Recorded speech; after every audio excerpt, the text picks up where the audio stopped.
Depois de semanas de discussões internas, a SPD escolhe Olaf Scholz como candidato a chanceler para as legislativas antecipadas de fevereiro.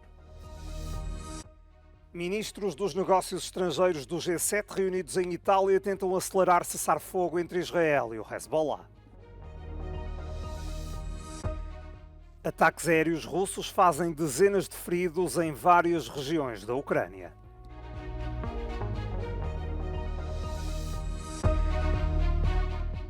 Milhares de pessoas uniram-se em protesto contra a primeira sessão do Parlamento recém-eleito na Geórgia.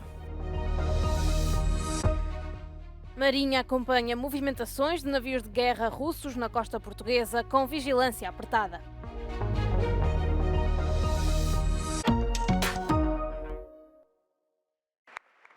Olaf Scholz foi oficialmente nomeado pelos sociais-democratas do SPD como candidato a chanceler alemão para as legislativas antecipadas de fevereiro. O atual líder do governo federal da Alemanha vai procurar a reeleição, mas durante semanas houve discussões tensas no seio do partido sobre se seria a pessoa certa para o cargo. A chamada coligação semáforo governa a Alemanha desde o final de 2021. Era composta pelos sociais-democratas, verdes e liberais. Desfez-se no início de novembro, depois de Scholz ter demitido o ministro das Finanças do Partido Liberal. Alguns sociais-democratas tinham se unido à volta do ministro alemão da Defesa, que tem índices de aprovação mais elevados do que os de Scholz. Mas na semana passada, Boris Pistorius disse que não estava disponível para se candidatar a chanceler. Os conservadores da CDU lideram as sondagens com 32%, o SPD surge em terceiro, atrás da extrema-direita, com 16%. Os ministros dos negócios estrangeiros do G7 deixam no ar a possibilidade de em breve vir a ser alcançado um cessar-fogo entre Israel e o Hezbollah. Enquanto os convidados ainda chegavam à cidade italiana de Fiuggi, onde decorre o evento, o embaixador de Israel nos Estados Unidos já dava indicações nesse sentido. Mike Herzog fez saber que o fim das hostilidades no Líbano pode ser uma realidade dentro de dias. O Médio Oriente, a par da situação na Ucrânia, é um dos temas prioritários da agenda. Pela primeira vez, juntaram-se aos ministros do G7 os homólogos do chamado Quinteto Árabe: Arábia Saudita, Egito, Jordânia, Emirados Árabes Unidos e Catar. Na cimeira de 2 dias, que arrancou esta segunda-feira, está também o secretário-geral da Liga Árabe.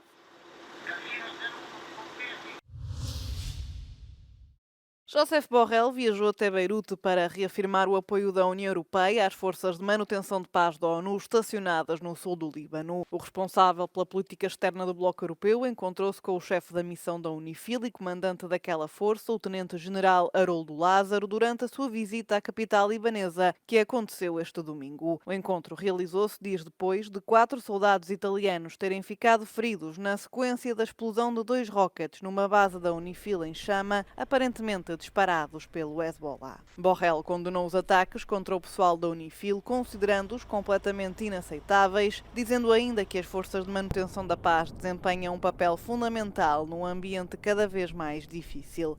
Na noite de domingo, as forças israelitas continuaram os ataques aéreos a Beirute depois de o Hezbollah ter disparado cerca de 250 rockets e outros projéteis contra Israel. Pelo menos 7 pessoas ficaram feridas num dos ataques mais violentos do grupo militante contra o país desde há meses. As ofensivas de domingo no norte e no centro de Israel foram a resposta aos ataques mortais de Israel no centro de Beirute no sábado. As forças armadas libanesas afirmam que um ataque israelita a um centro militar no sudoeste do país matou um soldado e feriu outros 18. Pelo menos 23 pessoas ficaram feridas após um ataque lançado pela Rússia na manhã desta segunda-feira em Kharkiv, no nordeste da Ucrânia. Segundo o governador da região, 13 desses feridos tiveram de ser hospitalizados. O ataque foi feito contra uma zona residencial do centro e densamente povoada. O gabinete do Procurador Regional de Kharkiv afirma que as vítimas estavam a trabalhar ou a passear na rua. O centro de Odessa, no sul da Ucrânia, também foi alvo de um ataque russo esta segunda-feira de manhã. Há registro de pelo menos 11 feridos. A Força Aérea Ucraniana já tinha reportado há um dia uma forte ofensiva aérea russa. Kiev diz ter abatido 50 de 73 drones lançados por Moscovo. Dezenas deles foram direcionados a Zaporíжia.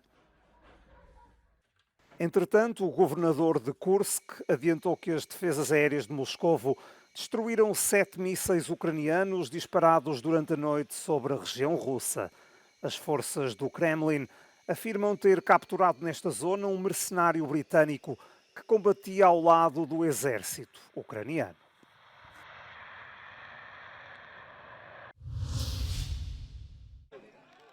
Milhares de manifestantes reuniram-se em frente ao recém-eleito Parlamento da Geórgia, que teve esta segunda-feira a sessão inaugural da legislatura. Acusam o partido no poder, o Sonho Georgiano, de ter manipulado a votação. Os legisladores da oposição e a presidente do país recusaram-se a participar nas atividades parlamentares. საქართველოში ვიდრე ქართული ოცნება მყარად დგას. ვერ მოხდება გარე ძალების მიერ მართული. ცალფეხზე მდგომი ხალხი დაკომპლექტებული. ნაირ-ნაირი სახელებისა და სათაურების ქვეშ შექმნილი პარტიების თარეში. ამ არჩევნებზე ჩვენ დაუპირისპირდით სწორედ ასეთ გარედან მართულ, კოორდინირებულ და ერთიან ძალისხმევას. Apenas 88 dos 150 deputados compareceram na primeira sessão do Parlamento, todos eles do incumbente Sonho Georgiano. სახეზე გვაქვს კონსტიტუციური გადატრიალება და ხელისუფლების უზურპაცია. ჩვენ უკვე განაცხადეთ, რომ უარს ვამბობთ მანდატებზე და სიასაც ჩავხსნით და ამ პროცედურულ ნაწილს ძალიან მალე გავივლით. A presidente da Geórgia interpôs uma ação em tribunal, afirmando que os princípios do sigilo e da universalidade do voto foram violados. საქართველოს კანონმდებლობის მიხედვით პარლამენტს არ შეუძლია ცნოს საკუთარი უფლებამოსილება თუ დეპუტატების მანდატი გასაჩივრებულია საკონსტიტუციო სასამართლოში. თუ დეპუტატების არჩევის კანონიერება გასაჩივრებულია საკონსტიტუციო სასამართლოში. ამ შემთხვევაში 150-ვე დეპუტატის არჩევის კანონიერებაზე მსჯელობს საკონსტიტუციო სასამართლო. აი ამის პარალელურად. ამიტომ ეს შეკრება არის უკანონო. პარლამენტის მიერ საკუთარი უფლებამოსილების დღევანდელი ცნობა არის უკანონო. A oposição acusa o partido no governo de estar a tornar-se cada vez mais autoritário e próximo do regime de Moscovo. O panorama político da Roménia está em alvoroço depois de um populista de extrema-direita pouco conhecido ter garantido a primeira volta nas eleições presidenciais, derrotando o atual primeiro-ministro. Kalin Georgescu, que concorreu de forma independente, vai defrontar a reformista Elena Lasconi numa segunda volta, dentro de 2 semanas.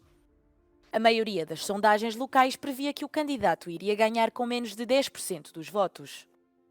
Mas agora Georgescu lidera as previsões com quase 23% dos votos, numa fase em que ainda não se apuraram todos os resultados. Lasconi, do Partido Progressista Romeno, conquistou um pouco mais de 19% dos votos.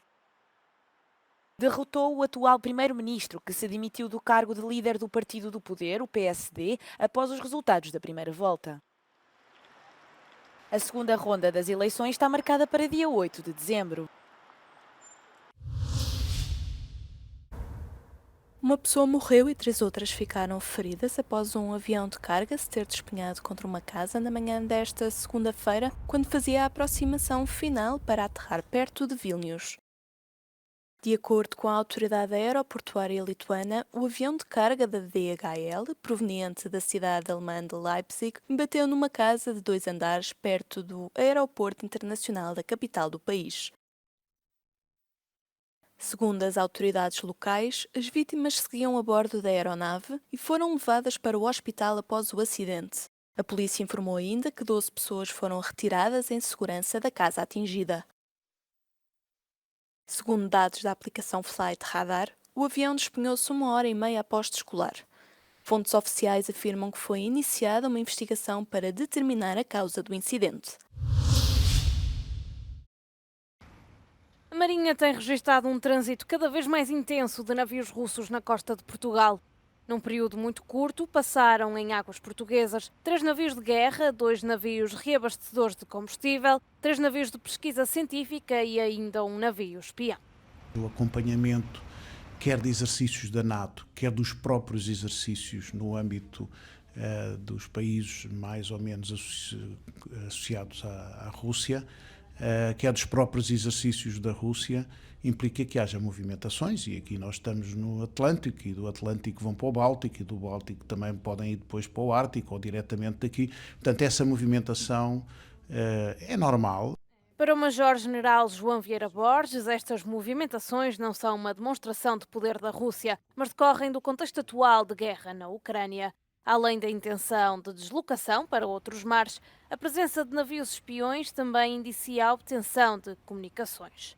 O chefe do Estado-Maior da Armada já garantiu que a Marinha acompanha este fluxo de navios russos com apertada vigilância, dada a posição geopolítica de Portugal como porta de entrada na Europa. A vigilância, aquilo que o Sr. Almirante disse nas várias entrevistas, nós acompanhamos, nós vigiamos, escrutinamos, o que serve de dissuasão para qualquer tipo de movimento. E Portugal, obviamente, tendo uma extensão, tendo um mar com a dimensão que tem, quer da zona económica exclusiva, quer da plataforma continental, obviamente tem que fazer maior vigilância, faz parte das suas missões, quer para proteger a soberania e a integridade territorial, quer no âmbito do seu compromisso com as organizações internacionais, designadamente com a NATO. A Marinha realizou nos últimos 3 anos 126 missões de acompanhamento.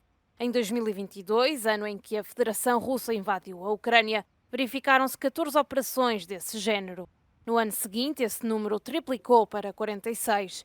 Em 2024, até ao momento, foram já concluídas 66 missões. A Euronews entrou em contacto com o Ministério da Defesa e com a Marinha, mas não foi possível obter um comentário. Joana Marão Carvalho, para a Euronews, em Lisboa.